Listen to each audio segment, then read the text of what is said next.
So this is an example problem for proportions.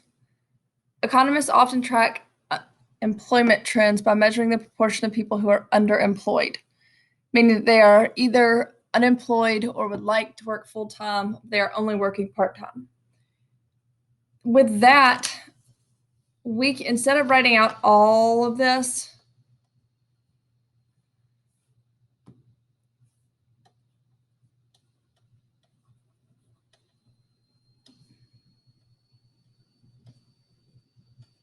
we can just say underemployed as defined by the problem instead of saying all of that,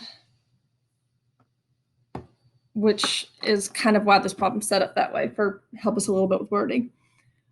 In the summer of 2010, 18.5% of Americans were underemployed. Mayor Vicksburg wants to show the voters that the situation is not as bad in his town as it is in the rest of the country. His staff takes a simple random sample of 300 Vicksburg residents and finds that 48 of them are underemployed. Construct a significance test with alpha. This is just a strange font. That is alpha. With alpha equals 0.05 level. So we're going to start with state.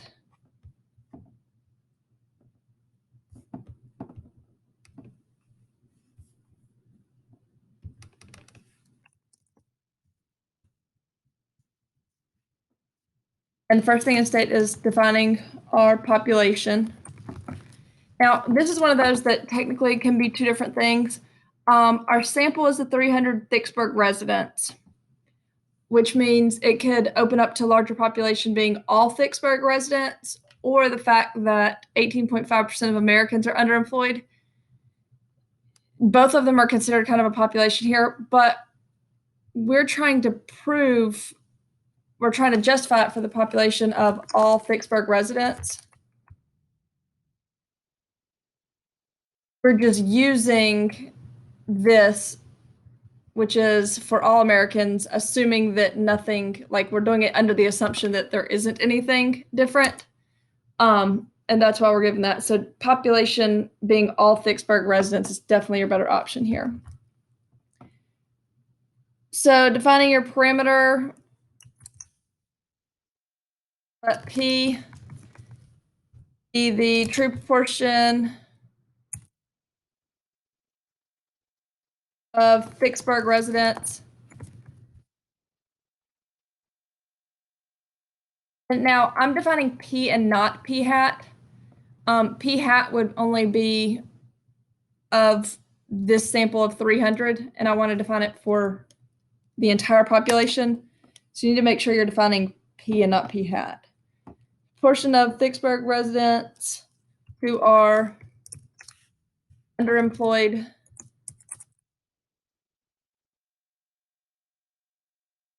as defined by the problem.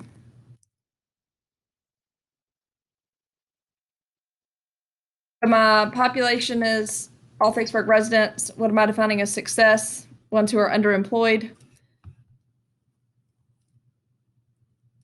And then now I need my null and alternative hypotheses.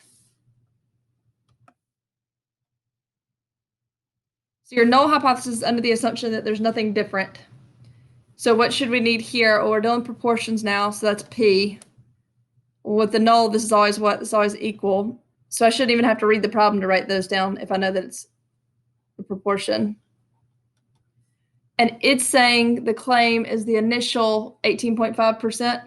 So some people are going to choose to write 18.5% there, and some people are going to choose to write 0.185. Because I'm going to use it as a decimal in the problem, I think it makes more sense to do it this way. So this is your P naught, that initial number that you use in the null and alternative hypotheses. So then we're still using P, we're still using 0.185, and now I have to go direction. So he wants to show that the situation is not as bad. So if it's not as bad and it's underemployment, if they're underemployed, a lot of underemployment would be worse. So this is not as bad. So it's less than. And then the problem gives us that alpha equals 0.05.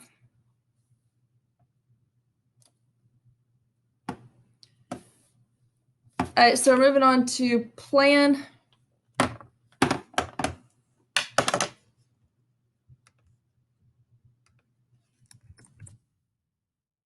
I start with method. This is a one sample. Some people are writing something weird here. I can't remember what word they're using. No, it's one step or something. It's a one sample. Z-test, why is it Z? Because it's always Z for proportions, and a Z-test specifically for proportions. Random, let's go back and look where it says it. It says it right here. It says SRS, spells it, it writes it out, a simple random sample. Stated SRS is random selection. Normal, and this is where people mess up probably most frequently with proportions. I've got one thing here. So 48 over 300, which gives me 0.16. That's my p hat. Then I've got this here, which is p naught, which is the initial claim. This is the one for the whole population. This is just the one for the sample. If we have both, which one would we rather use? We'd rather use this one. But why did we use p hat in chapter 8? Because we didn't have this one. So if we have both, we want to use the one for the population. It's only if we don't have that one that we have to use the one for the sample.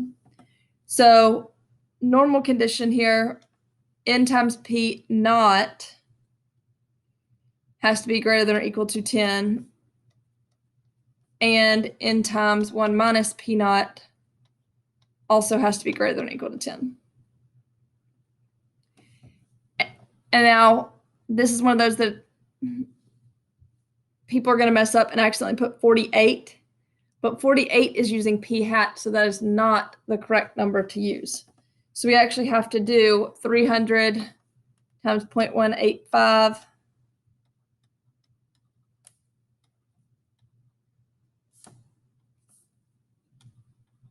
300 times 0.815. This one gives us 55.5, which is greater than or equal to 10. This one gives us 244.5, which is also greater than or equal to 10. And then so we need to write out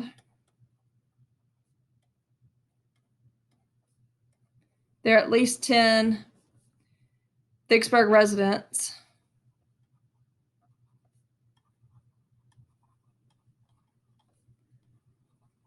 who, and this is, it kind of would be because it's theoretical because we're using this, but we're using a n from your sample, but a proportion from your population. So it's kind of like theoretically there are at least 10 Vicksburg residents who would be, but I don't care if you put R instead.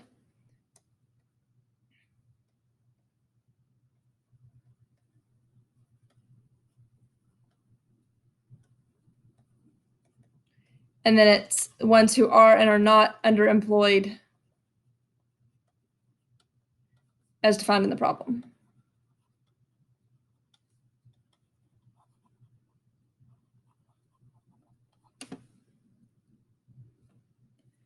And then we have to end that one with, so we can use normal approximation.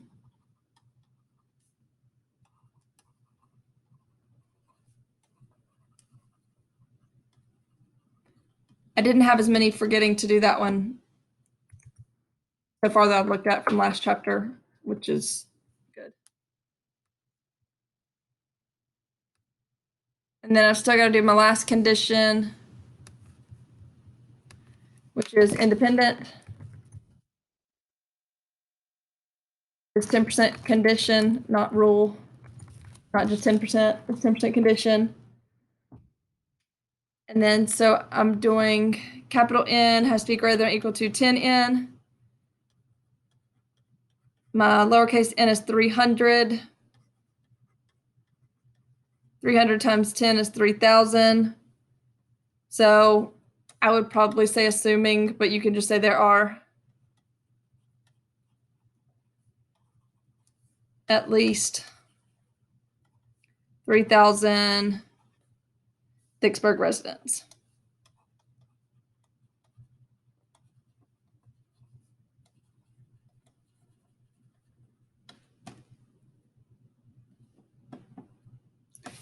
So random, check, normal, check, independent, check. All of our conditions seem good. So now we're moving on to do.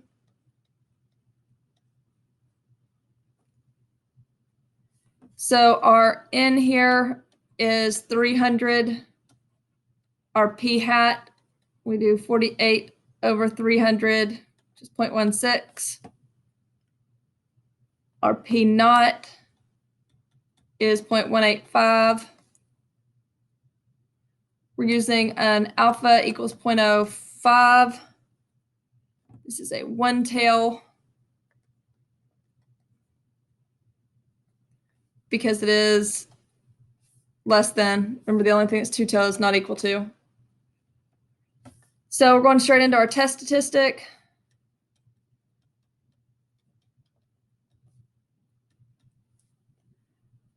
So this is our sample value, which is p hat, minus our claimed population value divided by, and remember here, we do the, in general, p times 1 minus p over n. We have two different ones. We have p hat and a p naught. So which one would we prefer to use? The one just from the sample or the claimed one for the whole population? We'd rather use the claimed one for the whole population if we have it. And in chapter 9, we do. So that's, people forget to do it here and accidentally use p hat. And then also here, people mess up and accidentally do p hat. So make sure that you pay attention to what you're doing there. So plugging in my numbers, 0.16 minus 0.185 divided by square root of 0.185 times 0.815 over 300. And now this ends up giving us a negative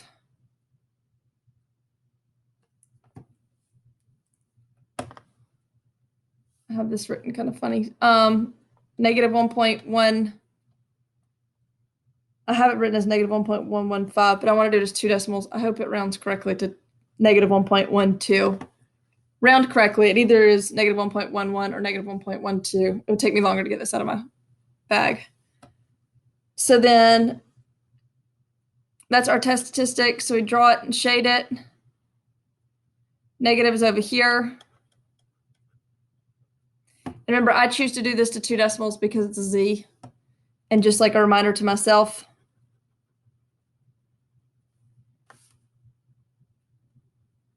and then we'll plug this in. I'm going to be off by a little bit because I'm using the 3 decimal value.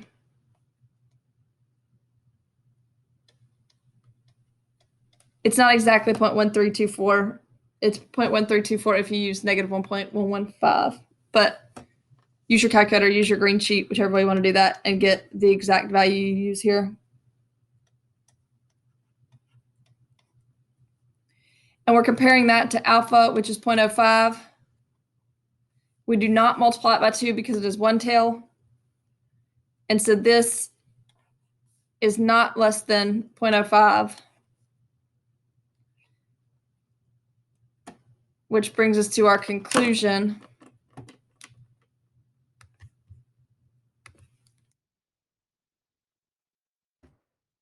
So we fail to reject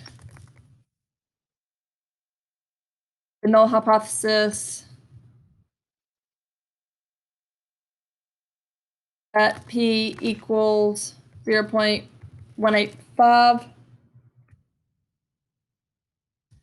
since the p-value is not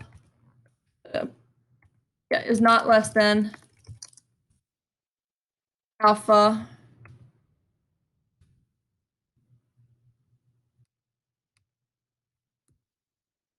which means we do not have enough convincing evidence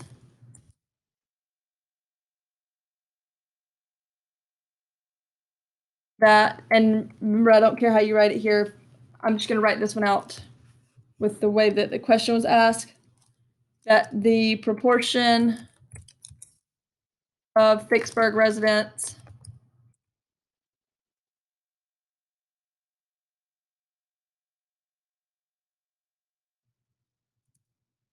who are underemployed in the problem